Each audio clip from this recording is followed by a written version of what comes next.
नमस्कार. रेड्डी वॉइस स्टोरीमध्ये आपलं स्वागत आहे. आईची शिकवण भाग 1. Urgent required 1 BHK for couples.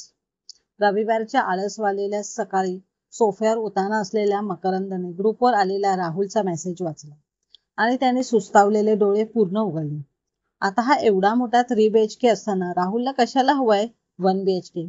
असो, कदाचित मित्रासाठी हवा असेल. आपला खास मित्र आहे का? कसा? कोणासाठी? असा कुठला क श्रेणीतला प्रश्न न करता मकरंदने काल एका मार्केटिंग ग्रुपवर आलेला 1 BHK अवेलेबलचा मेसेज राहुलला लागलीच फॉरवर्ड केला. थँक्स मक्या. राहुलला लागलीच रिप्लाय आला. 2 दिवसानंतर कारच्या डिक्कीत काही भांडे टाकताना राहुल दिसला. कसा आहेस रे? काय धावपळ एवढी? मकरंदने आवाज दिला. अरे मक्या, काही विशेष नाही रे. राहुल फक्त एवढंच बोलून परत आपल्या कामात गुंतला.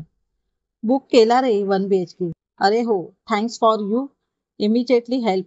चल, थोडा गडबडीत आहे, बोलूया आपण. Rahul okay dear. मकरंदने त्याची गडबड बघून त्याला निरोप दिला. राहुल खरंच गडबडीत मुळीच नव्हता. फक्त मकरंदकडून येणाऱ्या पुढच्या प्रश्नापायी त्याने तिथून काढता पाय घेतला. कोणासाठी हवाय 1 BHK? हा त्याचा पुढल्या अपेक्षित प्रश्नाला त्याच्याकडे उत्तर द्यायचं धाडस नव्हतं. गाडी सुरू केली आणि डोक्यात घोंगावणाऱ्या प्रश्नासोबत तो निघाला.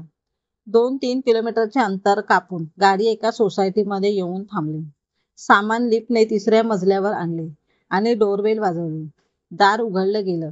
किलकिल्या नजरेने सर्व सामानांवर नजर टाकत, हे काय, कळशी आणि पातेलच आणलंस? तुळस नाही आणलीस? हो हो, I am really sorry mamma.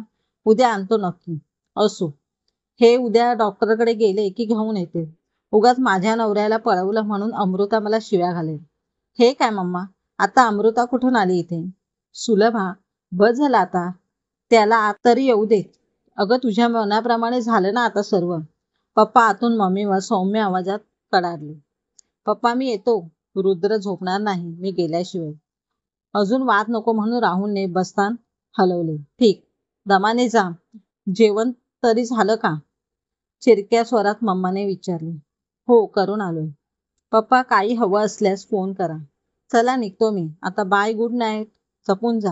या मम्मीच्या निरोपावर फार लांबून हो मिळाला. सुलभा, आता थांबव ही भांडणं. प्रभाकरराव समजावण्याचा प्रयत्न करत होते. एका दिवशी ऑफिसवरून आलेला राहुल सोसायटीच्या गेटवर मकरंदाला भेटला. काकांची तब्येत ठीक आहे ना रे आता? हो, एकदम ओके आता. महिना झाला ऑपरेशन करून. हा, आपण फॉलोअप चालू ठेवायचं सांगितलंय डॉक्टरांनी.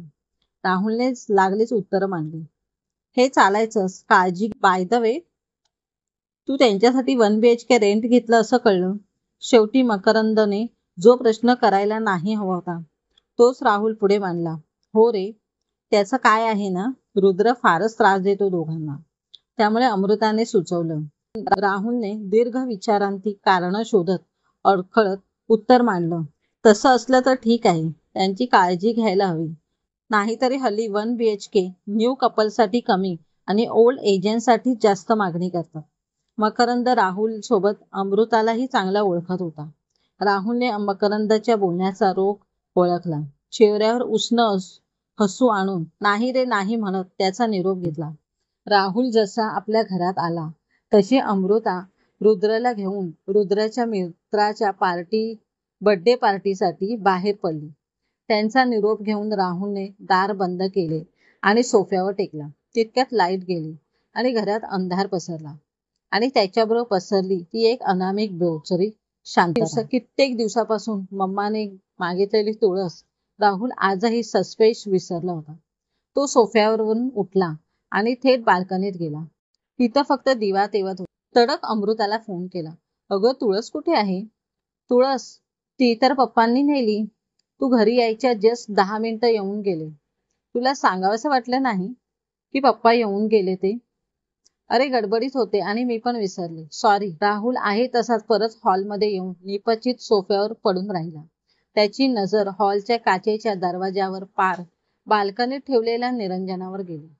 सर्व तिमीर पसरलेला असतानाही त्या इवल्याशा निरंजनाचा प्रकाश संपूर्ण गॅलरीतल्या त्या तिमिरावर भारी पडत होता. घरात आज खरंच कोण पोरकं झालं होतं? तुळशीतला प्रकाश देणारं निरंजन का तुळस? पण खऱ्या अर्थाने पोरकं झालं होतं ते म्हणजे राहुलचं ते घर, जेथे ना राहुल समप्रकाश देणारे नव्हते, ना घराला पूर्णत्व देणारी तुळस होती. विचाराची कालवा कालव राहुलच्या डोक्यात सुरू झाली. खरंच राहुलने योग्य निर्णय घेतला का? उर्वरित कथा पुढील भागात पाहूया.